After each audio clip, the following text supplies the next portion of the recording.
Greetings, dear viewers.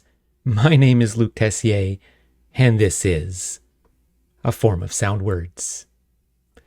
We continue this week with our considerations surrounding Leviticus chapter 19 and verse 36.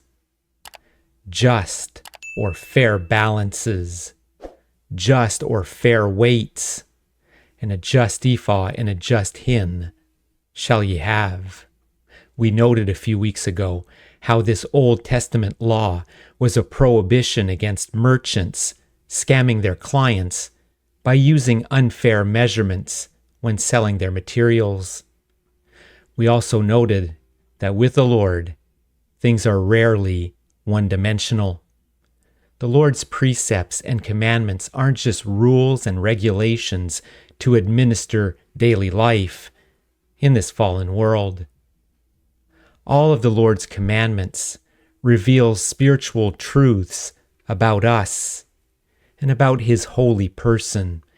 And Leviticus chapter 19 and verse 36 is no different.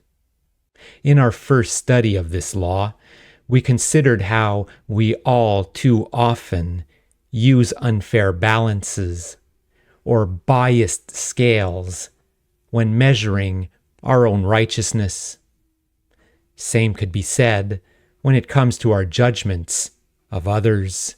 To quote the great C.H. Spurgeon again, the balances in which we weigh our own and other men's characters, are they quite accurate?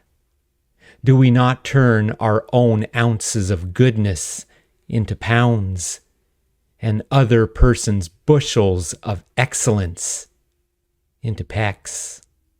This week, we'll consider how just, how fair, how accurate our balances are when it comes to hardship and suffering. Most of you watching this today live in affluence and the kind of comfort that has never been seen ever in human history.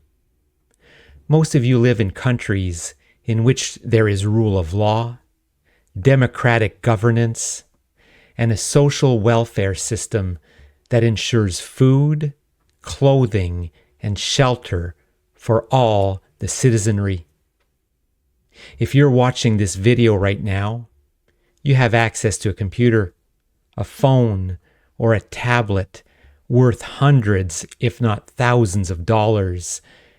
You have some sort of data plan, and you have free time to watch YouTube videos. And yet, we live in the age of microaggressions and trigger warnings. We are constantly made to believe that Donald Trump is taking away all our rights and is enslaving us in a live version of The Handmaid's Tale. We are made to fear violence, that the other side is out to get you. We're drowning in materialism. Our homes are filled with stuff we don't need. And yet everyone feels like they're poor and can't make ends meet. I regularly need to go through various unconscious bias and sensitivity trainings at my work, and it's impossible not to go through these courses without feeling that things have never been worse in our societies for visible minorities. Is this living with fair balances? Are we using just weights in these judgments? Are most today justified in claiming continual victimhood?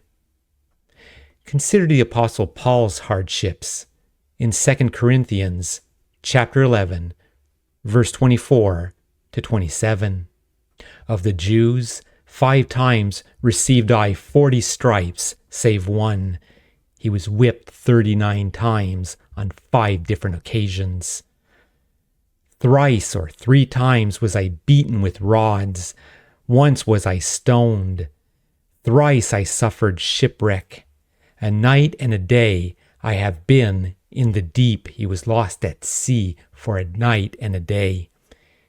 In journeyings often, in perils of waters, in perils of robbers, in perils by my own countrymen, in perils by the heathen, in perils in the city, in perils in the wilderness, in perils in the sea, in perils amongst false brethren, in weariness and painfulness, in watching often, in hunger and thirst, in fastings often, in cold and nakedness.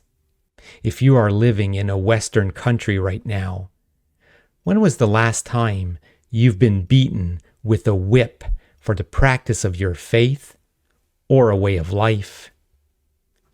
Beaten with a stick? Stoned? Been lost at sea? Gone without food or clothing? In continual risk of injury or death? Let's get real here. And let's step away from the extreme example of the church's first missionary. Let's just consider what life was like for our forefathers. What do you think life was like before advanced farming and food production? Before advanced medicine and sanitation? What do you think life was like for visible minorities 200 to 300 years ago? How much free time for YouTube videos do you think a common man had 1,000 years ago, in a time where failure to secure crops, animal husbandry, and potable water meant certain death for that man and his family? Again, let's get real here. We have it so good, and for so long, that some of us have convinced ourselves that all that goodness is a given, no reason to be content or thankful. You want a scale adjustment? You want that balance to be properly calibrated? Let's go back to the Apostle Paul.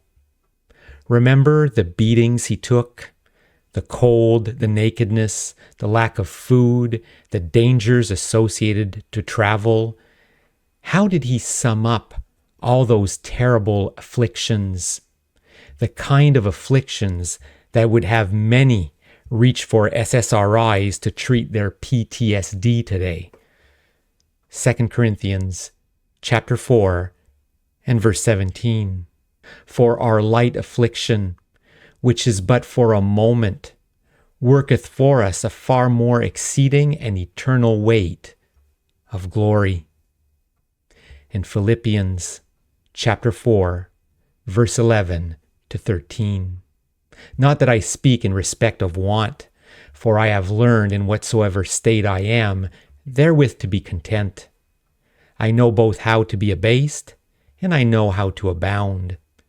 Everywhere and in all things I am instructed both to be full and to be hungry, both to abound and to suffer need.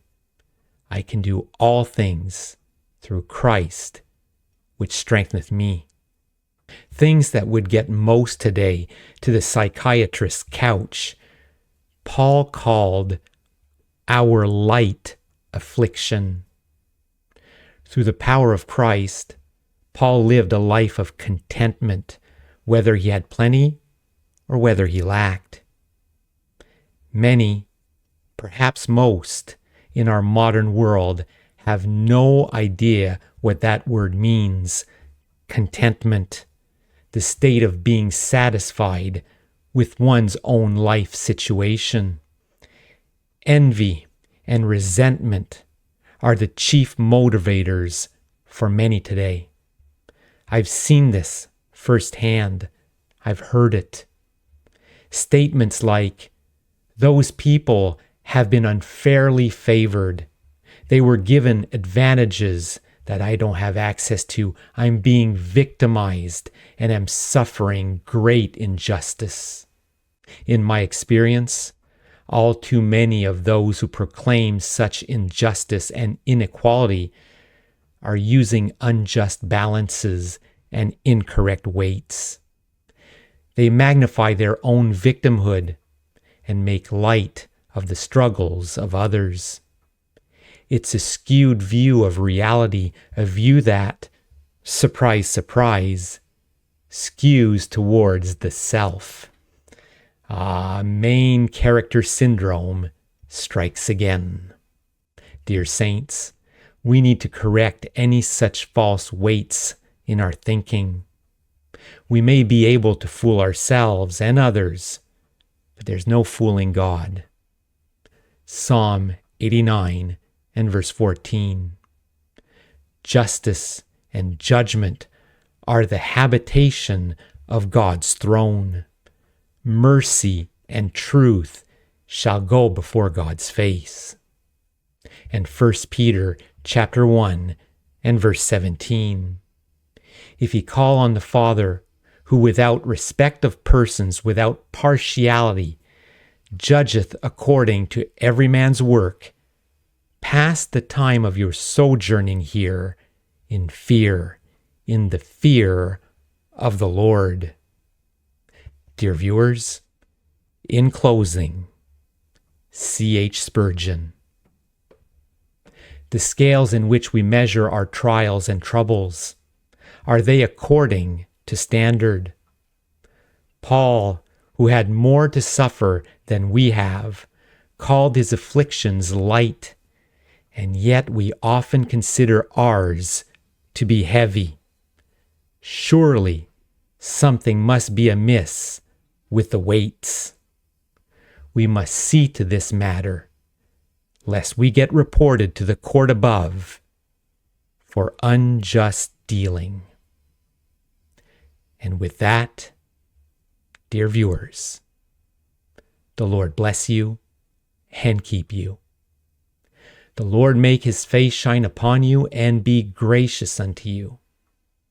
The Lord lift up his countenance upon you and give you peace.